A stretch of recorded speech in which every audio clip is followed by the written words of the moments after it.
Ghosts in Us contains serious and sometimes disturbing events and is not suitable for all audiences. Viewer discretion is advised.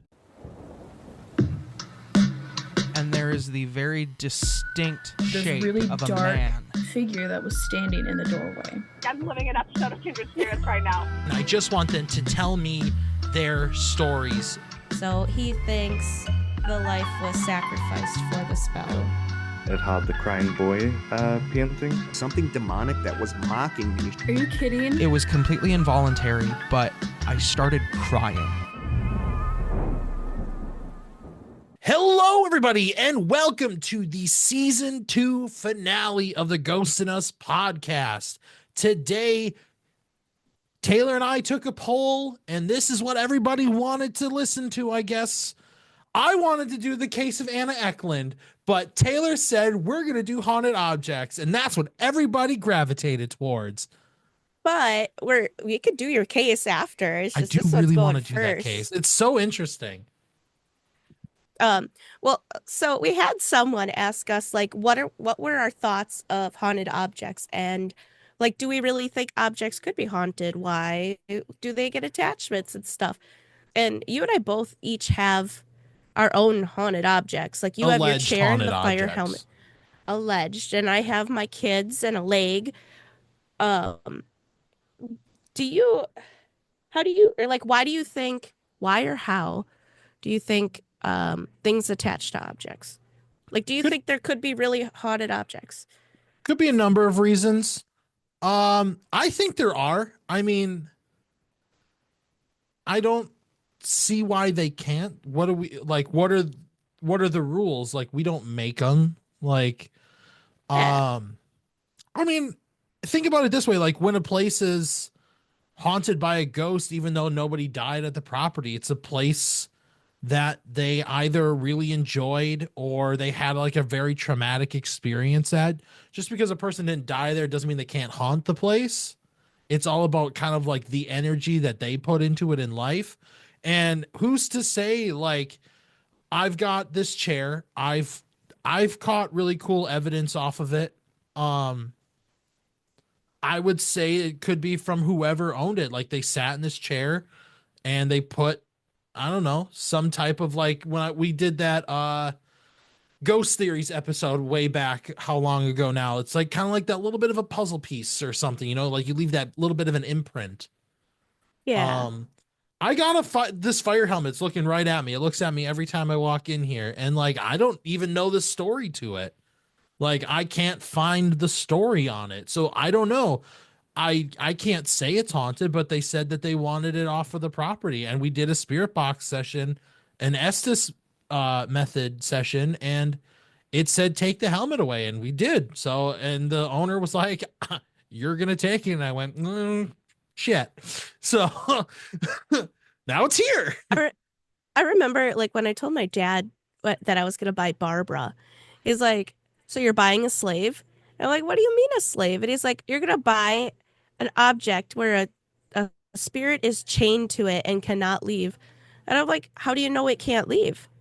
Like, you're giving it a nice, comfortable home. Say that. Maybe. Yeah. So, like, I thought, like, that.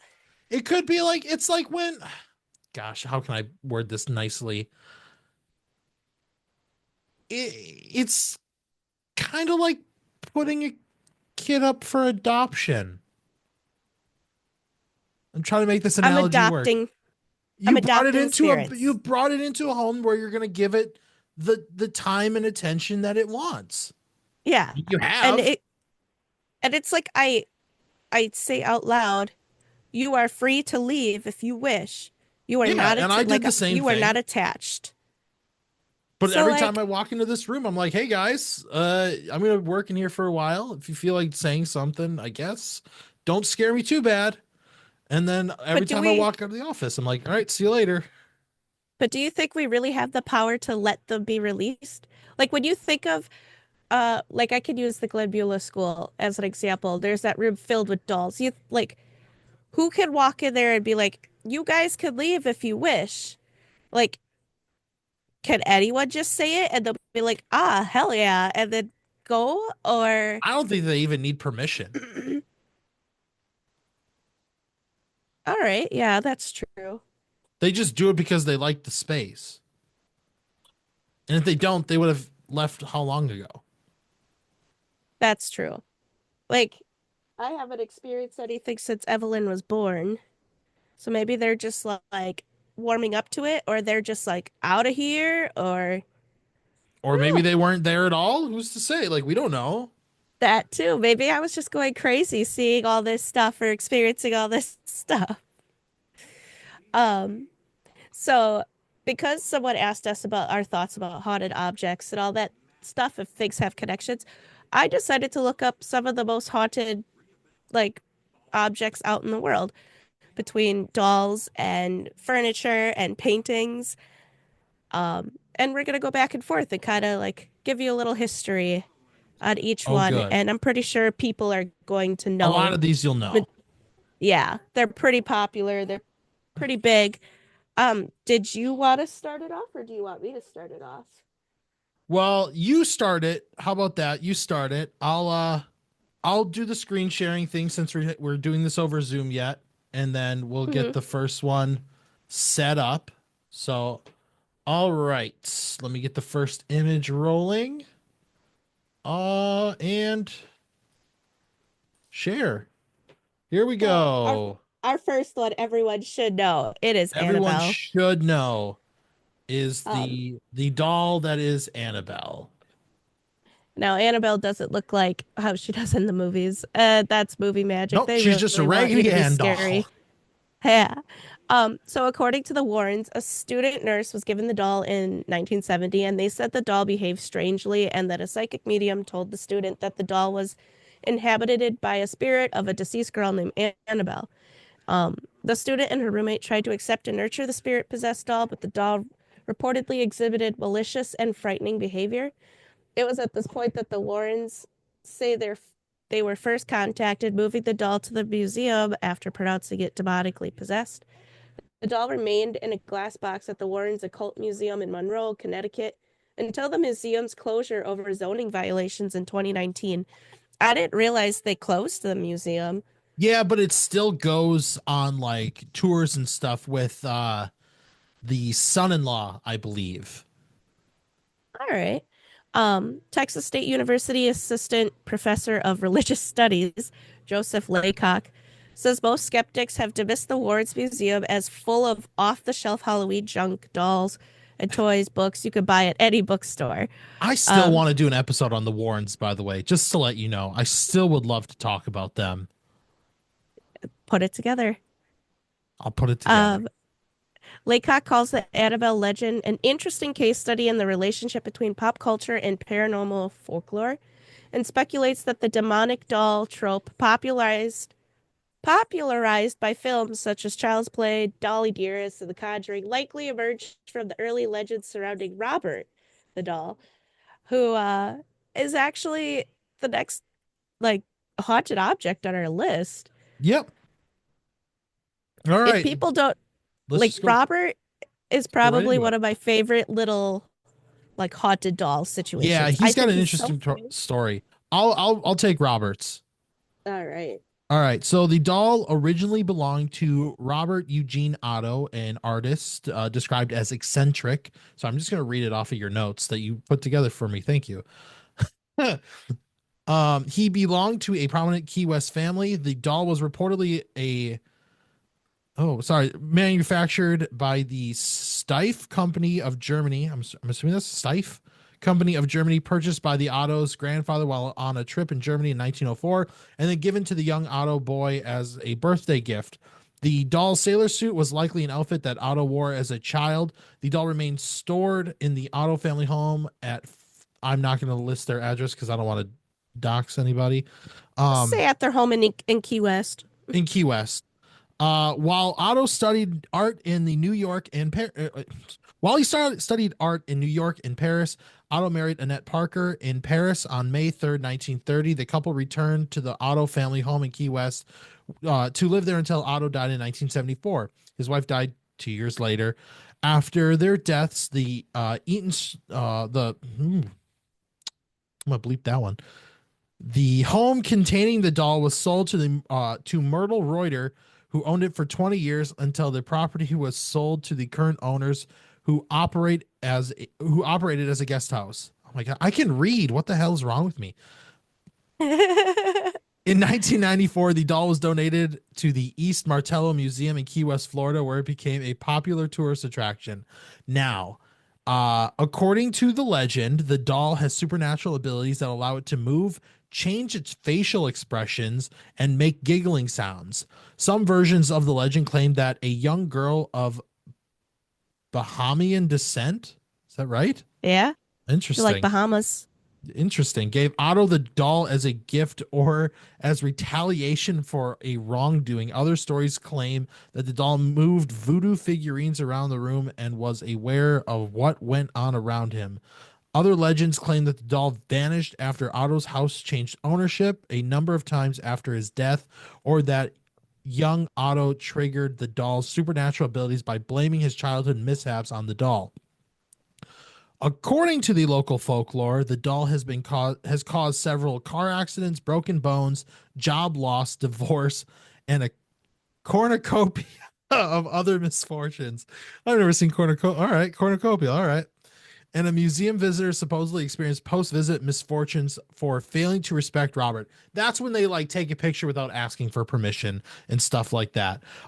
One thing that You isn't noted in this description though is that Robert Eugene actually he dropped Robert from his name to give the doll the name. Like he Oh, went by really? Eugene Otto for after he received the doll. That's really interesting. I didn't know That's that. something that wasn't brought up in this. So I And then, wanted like, to if you go ahead, no, I just wanted to touch that. I was gonna say if you look at the picture, there's a lot of letters and That's all like the letters of envelopes in the apology. background. Yeah, if you take a picture of Robert without asking and all that, or if you just show him disrespect, all these people have so much bad luck that they really think it's because of Robert. They truly believe that it was. And the people who run the museum that he's in, they post all those letters in the room Yeah. that he sits in just to give him respect and hopefully And his hopefully they get the people, stuff brought out. yeah. It's I it's really really think scary to think about. I think Robert could be a real thing for sure. Just I think Annabelle and Robert can be a thing. Like Annabelle's harder to believe, but that's just because of media. It kind yeah, of I ruined get it it. with the movies and the Conjuring universe and stuff like that, but like there's some real stigma, you know, still stigmatism, I think. No, it's not the right word. There's some real stories that go with the Annabelle doll that I think are pretty legit. I don't think I could Hold her, mm, yeah, I don't think I could do handle it.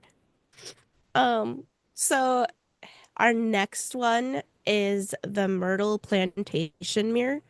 I actually didn't know about this. You said that you like when we weren't recording that you would love to visit the I plantation. would love to visit the plantation because it's just so haunted. I wouldn't do it solo. God, I don't think I could ever like force you to do that. No, So because I wouldn't go. the Myrtles Plantation is a historic home and former antebellum plantation in St. Francisville, Louisiana. It was built in 1796, and it is often reported that 10 murders occurred in the house, but historical records only indicate the murder of William Winter. Possibly the most well known of the Myrtles' supposed ghosts, Chloe was reported a slave owned by Clark and Sarah Woodruff.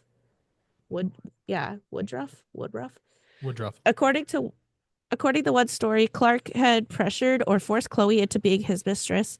Other versions of the legend have Chloe listening in keyholes to learn news of Clark's business dealings or for other purposes. After being caught, either by Clark or Sarah, one of her ears was cut off and she wore a green turban to hide it. Chloe supposedly baked a cake for one of the two daughters containing extract of boiled and reduced Orlander leaves, which are extremely poisonous. The reason she did what she did was to get work back inside the house. A maid who was getting the favor of the mistress was a suspect. with some saying she was getting revenge on the Woodruffs, and some say she was attempting to redeem her position by curing the family of the poisoning. According to the legends, her plan backfired. Only Sarah and her 2 daughters ate the cake, and all died from the poison. Chloe was then supposedly hanged by the other slaves and was thrown into the Mississippi River, either as punishment or to escape punishment by Clark for harboring her. And then there's this mirror. The mirror is located in the house. Supposedly, it holds the spirit of Sarah and 2 of her children. According to custom, mirrors are covered after a death, but legend says that after the poisoning of the Woodruffs, this particular mirror was overlooked, and the uncovered mirror reportedly trapped the spirits of Sarah and her children, who are occasionally seen or leaves handprints on the mirror. And as I was looking at this and like trying to get a good photo of like the mirror and like the plantation, there's a lot of photos out there of people like showing the handprints that would show up on it. And I don't know, I guess It's a something very I would love to do an experiment thing. with. Like if we could go there and we could like Windex it and then we got a handprint on it, that'd be different. Yeah. I've heard of the whole like, oh, you should cover mirrors when there's a death and all that. But I don't know. I never really think about it. I've heard of it, but I don't feel like people really do that anymore, do they? I don't know. Also, was oleander, by the way. Oleander. Oleander is how you pronounce that.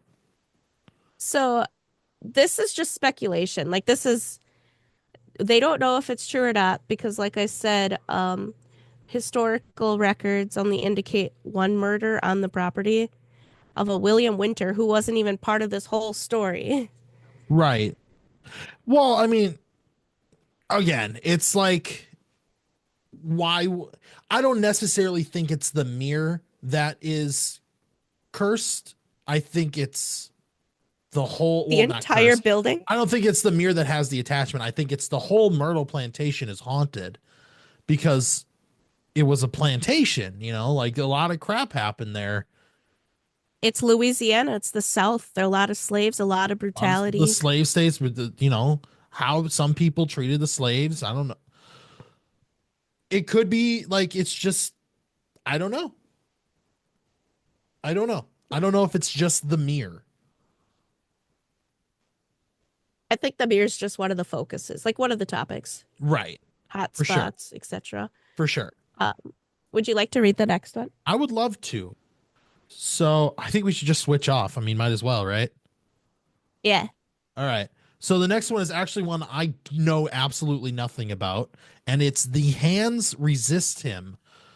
It's a painting that was created by the artist Bill Stoneham in 1972. It depicts a young boy and a female doll. That's a doll? Yeah. Oh my gosh. Standing in front of a glass paneled door against which many hands are pressed. According to Stoneham, the boy is based on a photograph of himself at age 5. The doorway is a representation of the dividing line between the walking world and the world of fantasy and impossibilities, while the doll is a guide that will escort the boy through it. The titular hands represent alternative lives or possibilities. Oh, that's kind of cool. The painting was first displayed at the Feingarten Gallery in Beverly Hills, California during the early 1970s. A one-man Stoneham show at the gallery, which included the piece, was reviewed by the art critic at the Los Angeles Times. During the show, the painting was purchased by actor John Marley, notable for his role as Jack Woltz in The Godfather. Sometime after Marley's death, the painting was found at the site of an old brewery by an elderly Californian couple, stated in their original eBay listing. Okay. The painting appeared on the auction website eBay in February 2000. According to the seller, which was the couple, the painting carried some form of a curse. Their eBay description made a series of claims that the painting was cursed or haunted. Included in those claims were the characters in the painting moved during the night. Holy shit. And that they would sometimes leave the painting and enter the room in which it was being displayed. Fuck. Could you imagine? that. You're just like you wake up in the middle of the night, right? You are hungry or you're thirsty. So you're trying to walk to the kitchen and you have to walk past the living room where this painting is just sitting And you see a on the boy and a wall. doll? Yeah, just like on your couch or standing around in the living room and you're half awake like, the fuck. Bro, this dude had a 5 head too. Fuck that. Anyways, Oh, Jesus Christ. Where the hell am I? uh, move during the night. And there's which was being displayed. Also included with the listing were a series of photographs that were said to be evidence of an incident in which the female doll character threatened the male character with a gun that he was holding. He's holding she's holding. She, Oh my gosh, she is it's holding a gun. What the hell? it's not a gun. Um, so if you zoomed in more on it, I'm pretty sure it's like a battery. The artist said that it's not a gun. It is like a toy or a battery. I don't like zooming So- in on that. F that. Yeah, it's kind of freaky, isn't it? Excuse me. Okay, anyway. Causing him to attempt to leave the painting. That's what, if you know. Okay, that was the end of that sentence. News of the listing was quickly spread by internet users who forwarded the link to their friends and wrote their own pages about it. Some people claimed that simply viewing the photos of the painting made them feel ill or have unpleasant experiences. Taylor, F you. I didn't do anything. Well, you're You making feel me look at fine. you make not yet. We'll see. We're making After an everyone initial else bid of look at it. $199, the painting eventually received 30 bids and sold for $1,025. The Buyer Perception Gallery in Grand Rapids, Michigan, eventually contacted Bill Stoneham and related the unusual story of its auction on eBay and their acquisition of it. Stoneham recalls that both the owner of the gallery in which the painting was first displayed and the art critic who reviewed it died within 1 year of coming into contact with the painting. All right, so I actually have some other notes about No this painting. fucking way. That's nuts, man. I have other notes about this painting. So this painting is part of a trilogy. So the artist made a prequel and a I sequel remember you telling of me it. about that. Yeah. And Zach Baggins really wanted this painting. However, the owner remember. of that gallery refused to sell it. So Zach contacted the artist, and the artist made the sequel and gave it to Zach Baggins, and it sits in the front, like storefront area of his museum. That's in right. Las I remember you Vegas. telling me that.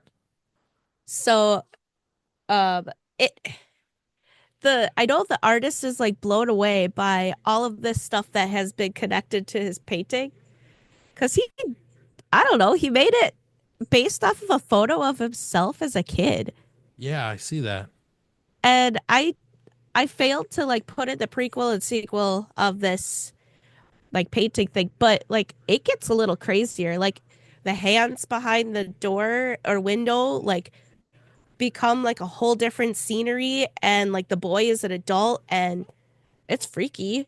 All right. I want to get off this painting as fast as possible. It's not that bad. I want to get off of it. Next. The next one is the Busby stoop chair. I have not heard of this. Yes, I And- love the Busby chair. Busby? Yeah, Is it Busby or Busby? Busby. The Busby stoop chair, or the dead man's chair, I'd rather call it the dead man's chair, is an oak chair that was supposedly cursed by the murderer Thomas Busby before his execution by hanging in 1702 in Yorkshire in the United Kingdom. The chair is said to have remained in use for centuries at the Busby Stoop Inn. Due to the many deaths later attributed to people sitting in the chair, the landlord donated it to the Thirsk Museum in 1978. So it sat there for the longest time. Yeah. Thomas Busby was arrested, tried, and condemned to death after he murdered his father-in-law Daniel in 1702. Daniel and Busby were running a coin counterfeiting business as well as other criminal enterprises, and they argued about the business, and which ended with Busby killing him. One variation of the story has Busby cursing the chair while he was on his way to his execution, whereas another says that he was drunk in the chair, and when he was arrested, he cursed it then. In 1978, the chair was ultimately hung from the ceiling in the museum to prevent occupancy even by maintenance. Supposedly, they think this chair has so much to it with its curse that they had to hang it from the ceiling. Yeah, it's people were getting like violently hurt and like after sitting in this chair. Well, when it's in a bar and you drink heavily and then you leave and you get hurt because you're drunk as a skunk. Yeah, but you know, you don't want to take the risk. You know, I wouldn't take the That's risk. that's me being a skeptic. Like you're Oh, at a bar, you're absolutely. gonna get drunk. That's exactly what we have to be in this situation. I mean, I get it. Chairs can be haunted. You have a supposedly haunted chair. But like I just find it funny that they have it hung up. Yeah, it was like if you were to sit in this chair, you were cursed to then like die or something like that. And that's why they hung it up. It's because they didn't want anybody to like sit in it and then like basically have your family come in and be like, all right, sue. Sue. Doesn't I hate to bring him up again because I mean he's kind of something. Doesn't Zach Baggins have like a haunted rocking chair or something that he has stowed or like stored Yep. in a closet? Not in a closet. I don't think it's like in its own little display that's like roped off.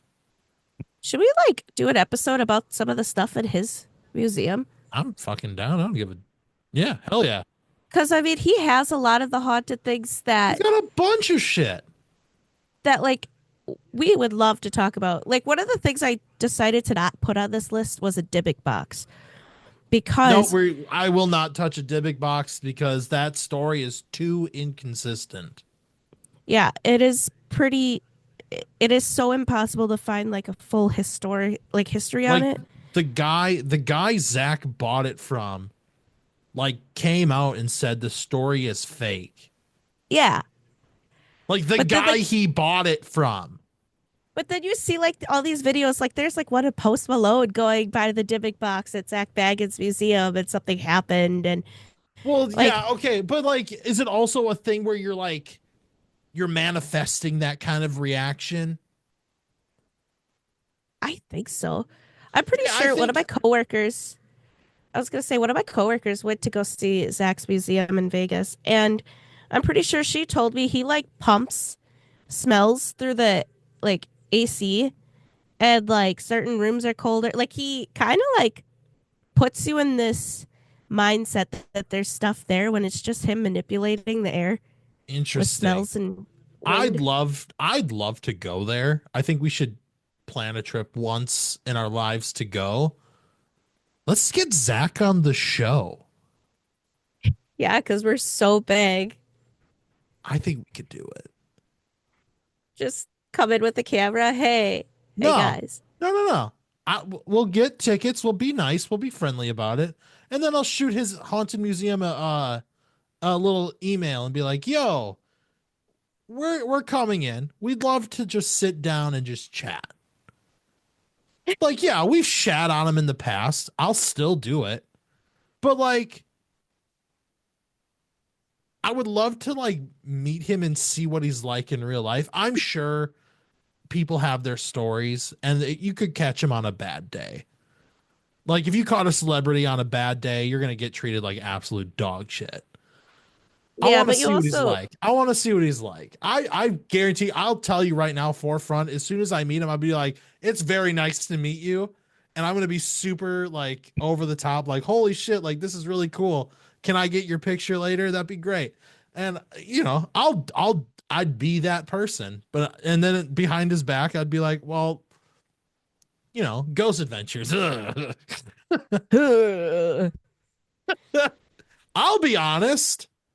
I mean, you also got to keep in mind, like, how many people actually go up to them and be like, "Oh, I like you. I love this stuff." Blah blah blah, and they would get Everybody. super annoyed and overwhelmed and exhausted by that. So they might just be an asshole because they're exhausted of the fame. Yeah, that too. All Anyway, right, Zach not to Baggins, talk keep him about out of this. not to talk about that anymore. We're going on to probably what is one of my favorite things, and I actually interviewed somebody on this podcast in the early days who had an experience with the Crying Boy painting. because that's what we're talking about. And of The course, I history grabbed one with behind the, this painting, of course, I grabbed one with a fucking watermark watermark. on it. Go me. The history behind this painting is, I think, the most believable. Like, I believe it 1000% The because of Crying how Boy insane painting it is. is crazy. The story behind it is nuts. It's your turn to share it. Hell yeah, last one, baby. So the Crying Boy is a mass-produced print of a painting by Italian painter Giovanni uh Bragolin. Sorry, I don't know how to pronounce that last name. Um He he lived to be lived about 70. 1911 to 1981. This was the pen name of the painter Bruno Amarillo. Oh, please tell me I got that right. It It was sounded what fancy. I mean, it technically Amarillo is Spanish, but it's also Italian. Continue. They're very close. Anyway, it was widely distributed from the 1950s onwards. On the 5th of September, 1985, the British tabloid newspaper The Sun reported that an Essex firefighter claimed that undamaged copies of the painting were frequently found amidst the ruins of burned homes, and by the end of November, belief in the painting's curse was widespread enough that The Sun was organizing mass bonfires of the painting sent in by readers. That's nuts. And I have a list, like you could scroll. These are just some of, like, the incidents that happened where this painting survived. Like, Yeah. nothing happened to Yeah, it. yeah. It was early. There's a little story here. Oh, we got a lot of bullet point stories here. Multiple different stories. Ooh, excuse me. I'm going to burp in 1 second. So if that comes up, Here, I'm really sorry. how about I read the first story? I got it. We're fine. It came out. All right. Excuse me. It was in early September 1985 that the phenomenon entered the public domain when Yorkshire fireman Peter Hall was quoted in a national newspaper as saying that fire brigades across the north of England had found examples of the same picture remaining untouched in fires whose causes remained unknown. Hall spoke out after his brother Ron Hall, who did not believe the story, deliberately bought a copy of The Crying Boy to disprove the jinx, found his home in Swallowness, South Yorkshire, mysteriously burnt down soon afterwards. Seeing that the picture had been removed intact from the charred ruins, Ron Hall put his boot through it. He kicked it. Yeah, fucking kick that sucker. Was the John Doe that you interviewed that talked about this painting, wasn't he from the UK? Yes, he was. That makes a lot of sense as Yes, to he like how was. he has, like, If you want to listen to copy. the episode, I highly recommend it. He was very nice and to talk to. He just didn't want his identity out there. Wholeheartedly, that is okay. That is what this place is for. It's supposed to be a safe space. Even if you don't want your identity, the link will be in the description below. Highly recommend listening to it. That dude went through some serious shit. So, the next story that involves, like, this painting, Dora Brand of Mitcham, Surrey. Are you Saw reading it her- or am I? I'll read the next one. We can each Okay, read the bullet that's fine. points. That's fine. All right. So we'll start over. Dora No, Brand of way Mitcham, cocky than Surrey I'm supposed to. saw her home reduced to pyre 6 weeks after she bought the painting. And although it was among many others she owned, it was the only one that survived the fire. It's crazy. Sandra Kraski of Kilburn, I don't know if that's how you pronounce the last name, of Kilburn said that she and her sister, her mother, and a friend had all suffered fire since buying copies of the picture. That doesn't give me a year. It was a short one. Yeah. On October 21st, 1985, the Perillo Pizza Palace, Great Yarmouth, Norfolk, Jesus, was gutted by fire, although its prominently displayed The Crying Boy picture remained in pristine condition. On October 24th, 1985, the Godper family of Herringthorpe, South Yorkshire, lost their home to an unexplained fire. The Crying Boy picture displayed in their living room stayed unmarked, while pictures on either side of it had been completely consumed by the flames. So before I continue, like, and read the next one of the big things that people had, like, a theory of is maybe the varnish that they used to seal in the painting. But it's a printing. I know. So like it's like a freaking poster. It's not the original painting. So like I don't know. On October 25th, 1985 in Heswell, Merseyside, a pair of the paintings hanging in the living room and dining room of the house belonged to the Amos family were found intact after a gas explosion destroyed the building. Jesus. In November 1985, one woman from Leeds who destroyed her picture of the crying boy seems certain that its destruction was to blame for the deaths in a fire of her husband and three sons. Holy crap. November 12th, 1985, Malcolm Vaughan of Churchdown, oh my God, Gloucestershire, helped to destroy a neighbor's picture, and he returned home to find his own living room ablaze for reasons which firemen were unable to explain. December 1985, 67-year-old William Armitage.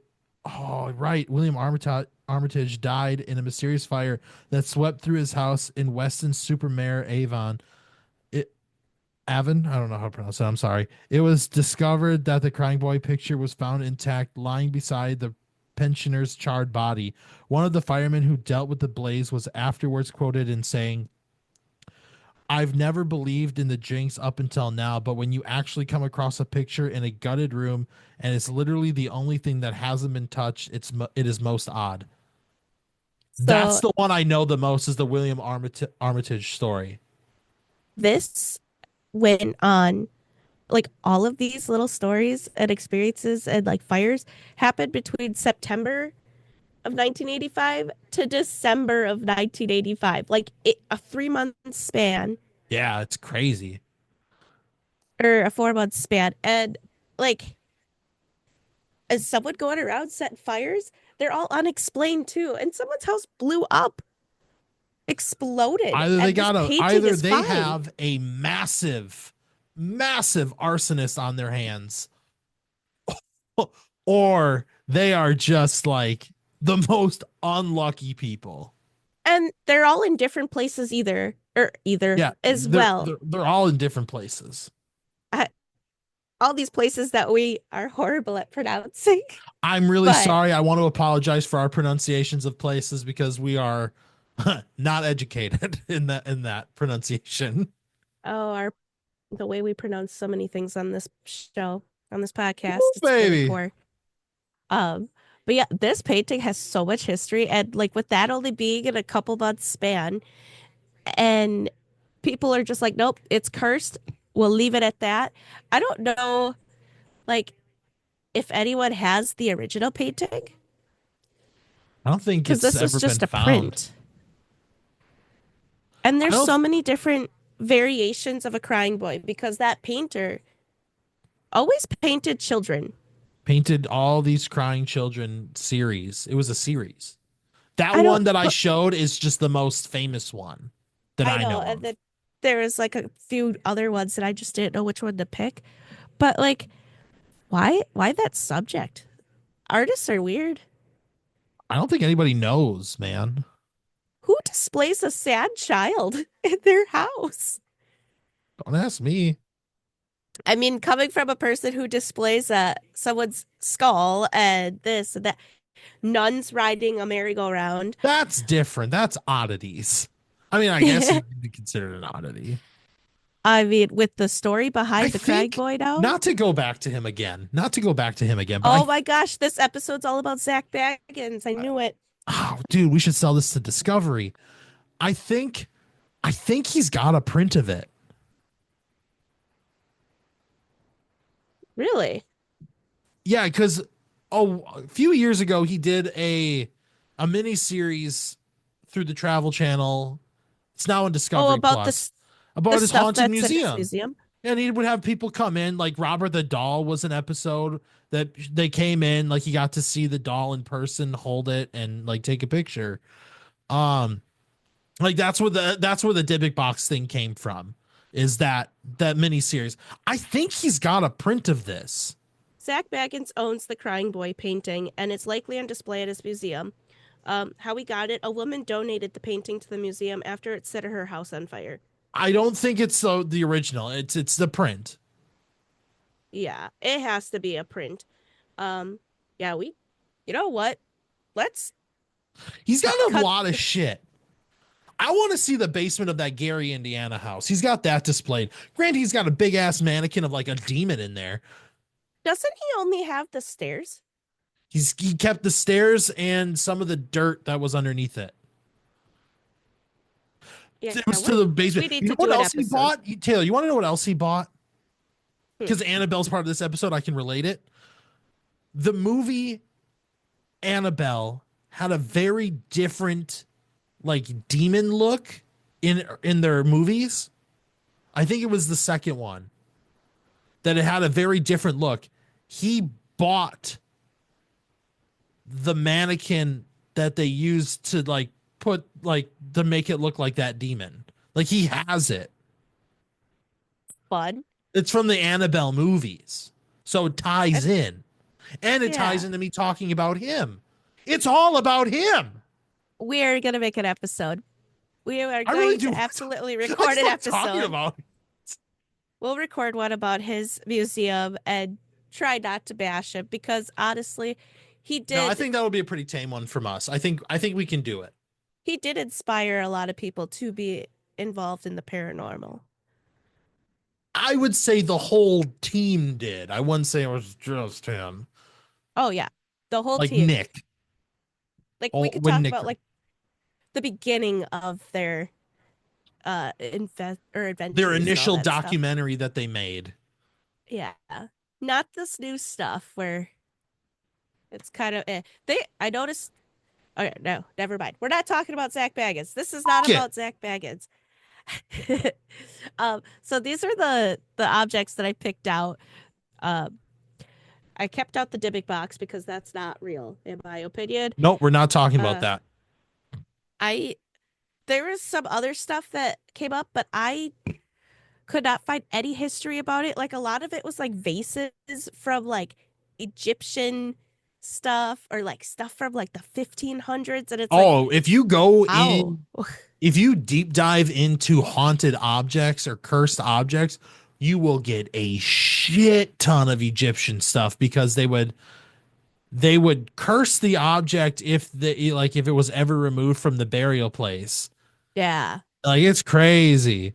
Or there's like stuff where like if it belonged to someone who was viewed as like a king or whatever, and it was taken from that family of royalty, that it's cursed, and it's just a lot of stuff like that. Do you know the reason? Okay, I do want to talk about this one thing before we go any further. The reason I don't really want to talk about the Dybbuk box is because the story is so inconsistent. The guy his name is like Kyle something or whatever. He came out and said the story was fake. Do you know why he came out and said the story was fake? Was it because Zach was making a lot of money off of it? Allegedly,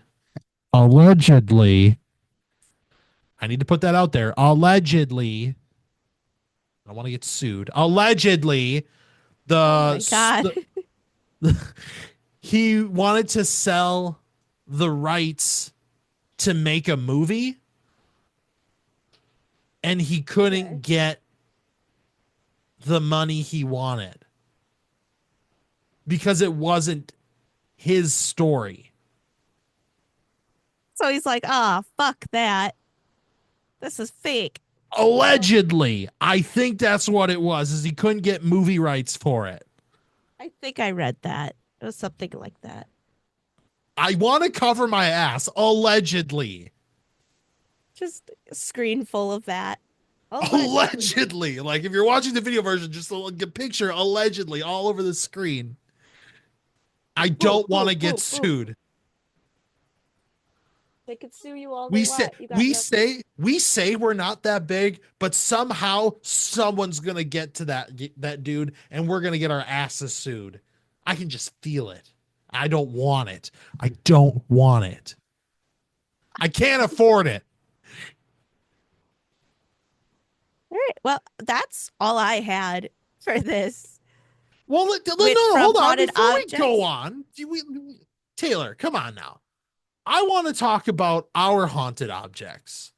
Do we have time to talk about our haunted objects? Yeah, I didn't think about that. Like ours are supposedly have an attachment to it. And we're talking about it. Let's talk about it. All right. Well, I have Barbara, my haunted doll. I have Lars and Floris, my haunted little knickknacks. If you go on Um, Instagram, you can actually see pictures of them. I asked you for a while back when we got, oh I yeah. wanted Instagram content. It's on our Instagram at Ghost and Us. You can see them there. They have a little story bio there. I have another doll that she doesn't have a name, but I called her Elizabeth.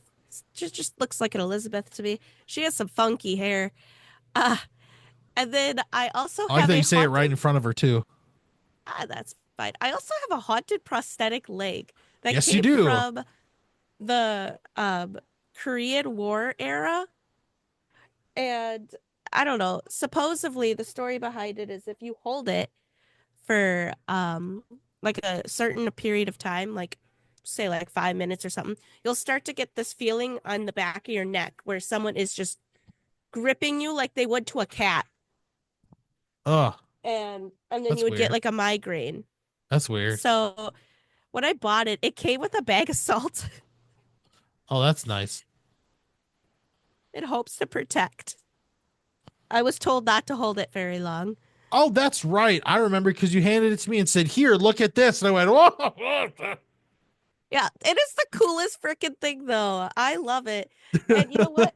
I actually think that my human skull that I have might have something attached to it because I've been getting like I have cat balls on my shelf, obviously. And this, like the cat balls that sit next to this go off often. Interesting. But yes, it is real. I call Yeah, it my that is a grandma's real skull. You Yeah. also own a real skull of a cow Yeah, when we went to Jerseyville. that's way up high. I'm not grabbing that. Oh no, I wouldn't either. It's too heavy. Anyways, would you like to talk about your haunted objects? Mine Yeah, just run around the sure. house and make humming noises. I don't know. Here, let me grab one quick. Give me 1 sec. I can grab one. Just come in with the chair. No, I can't. I won't be doing that. People have seen the chair. People have seen the fire helmet. It's gonna take for 1 sec. So this is my So Taylor is actually I've sat in the chair. Like when you watch like some of our older podcasts or if you've watched some of them, I use the chair as No, a not even sitting spot. not even the old ones. Cause like when we did the slumber party videos, I sat in it. Yeah, well, older videos compared to this new video All right. podcast that's out. But yeah, like I use the chair. Mike has sat in the chair. We've had people sit in it. Taylor sat in it and she doesn't like sitting in it. This, I'm however, used to is it now. you're used to it now. This, however, I had to is warm the up. fire helmet that I received after I did a private investigation with some of the Fox Valley ghost hunters, or now Fox Valley Paranormal, I should say. And when the owner of the house brought us in, he said that he got a weird vibe off of it. And when he picked it up, goosebumps shot up both of his arms like instantly. And I was like, holy crap, that's weird. Like, that's crazy. Like, so we'll investigate that for you. And we had investigated his house because he had some really out there claims, not like anything like negative or anything like that, but he was concerned because he had a grandchild staying there sometimes and he didn't want like them to get hurt. And I understand that. So we took I feel like I extra should. I was gonna say I feel like I should like start worrying and thinking about like all the things I have with Evelyn. only if it starts getting to affect her. Once kids are Yeah. involved, then you're like, oh no. But we did an investigation of the house and we weren't really coming up with much. It wasn't until we said, hey, you had a bad vibe coming from or you had a weird vibe, I should say, not a bad vibe, a weird vibe coming from this helmet. Can we try something with it? So we did an Estes session with it, and the questions were, I've talked about this before on the podcast. The questions in succession were, what's in front of Blaine? What is the object? And what do you want us to do with it? My answers through the spirit box that I got were, what's in front of Blaine? Object. Well, what's the object? A helmet. Like, it told me helmet through the spirit box. And then, what do you want us to do with the helmet? And I said, take it away. now what So is yours? we told the owner this, and he said, take it. And I went, fuck. And now it's here. And now I own it. It was weird because he told us that he tried looking it up because he buys and sells storage units. He buys storage units and then he'll like sell the stuff that's in it. He looked up the information from this fire helmet and he couldn't find anything. But it's a real helmet. Like, I think so. it's pretty sturdy. It looks like a real helmet. It's heavy like it would be a real helmet. Yeah.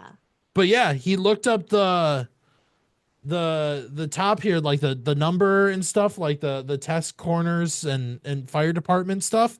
He couldn't find anything on this. So if anybody out there knows, leave a comment down below or send me an email at ghostinus@gmail.com or message us on Facebook. I don't care. It's just send me a message.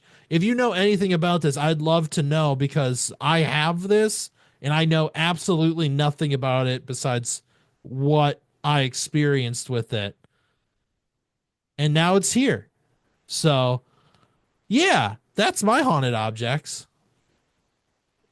Or allegedly haunted objects. I would love to get many, many more. I'd love to as well. However, I want a space for them. I don't want them to be in my house. They can have their own free roam somewhere else. You just want to shove them somewhere where it's not yours. Somewhere where I don't live. I want that they can have their own space. They can do whatever they want then. Oh, Evelyn's making a cameo. That's nice. Oh, God.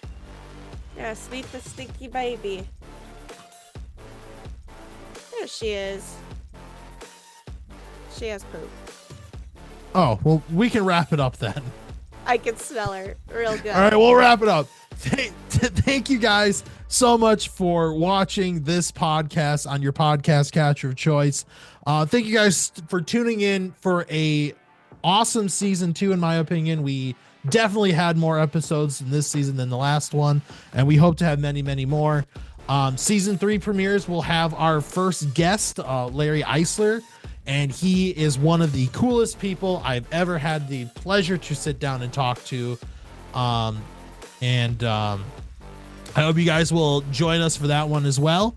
We got a couple other guests in the lineup, and Taylor and I want to talk about a lot more stuff. So I hope you guys stick around. We have a lot more crap we want to talk about.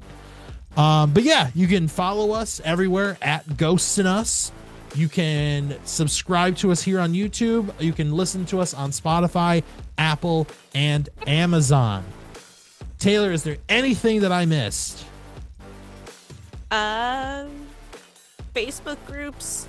You can join us on Facebook. All the links will be in the description below on our link tree. Not too sure about TikTok right now. Well, TikTok's up in the air because, gosh, that sucks.